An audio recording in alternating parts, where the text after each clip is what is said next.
ప్రాణమంటూ పుట్టినట్టు నా కొరకు ఆ చూకి అందలేదు ఇంతవరకు వచ్చింది గాని ఈడు ఒంటి వరకు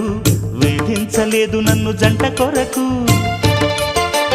చూశాక ఒక్కసారి ఇంత వెలుగు